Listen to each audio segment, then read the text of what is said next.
பிசிறு தெரியாமல் பட்டி எப்படி ஜாயின் பண்ணுறது அப்படின்ட்டு பார்க்கலாம். ஃபஸ்ட்டு நம்ம பட்டிக்கு எடுத்து வச்சோம் இல்லையா, அது துணியை வந்து இந்த மாதிரி எடுத்து வச்சுக்கோங்க. நல்ல பக்கம் வந்து மேலே இருக்குது. இப்போ அடுத்து நம்ம ப்ளவுஸோட முன் பக்கத்தையும் நம்ம இந்த மாதிரி வச்சுக்கலாம். நல்ல பக்கமும் இந்த மாதிரி இருக்கணும்.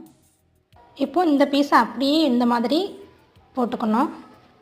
இந்த மாதிரி திருப்பி போட்டுக்கோங்க. இந்த மாதிரி திருப்பி போட்டுட்டு அதுக்கப்புறமா நம்ம 3வது பீஸ் இருக்குல்லையா பட்டிக்கு, அதை வந்து இந்த மாதிரி கீழே இப்படி வச்சுக்கோங்க. இந்த மாதிரி தான் வைக்கணும். நம்ம இப்படி உள்ளதை இப்படி திருப்பி போட்டு இதை இப்படியும் கீழே உள்ளதை இந்த மாதிரி வச்சுட்டு இப்படி நம்ம ஸ்டிச் பண்ணிட வேண்டியது தான். பாருங்கள், இந்த மாதிரி தையல் போட்டாச்சு. இப்போ நம்ம இதை அப்படியே திருப்பி விட்டுக்கலாம். திருப்பி விட்டு பார்த்தோம் அப்படின்னா நமக்கு வந்து இங்கே ஜாயிண்ட் ஆகிருக்கும். பின்னாடி பார்த்தீங்க அப்படின்னா பிசுறு தெரியாது. இப்போது இதுக்கு மேலே வந்து ஒரு அமுக்கு தையல் போட்டுட்டு கீழே வந்து நம்ம எந்த அளவுக்கு வேணுமோ அந்த அளவுக்கு மடித்து வச்சுக்கலாம். பிசுறு தெரியாமல் பட்டி வந்து நம்ம ஜாயின் பண்ணியாச்சு.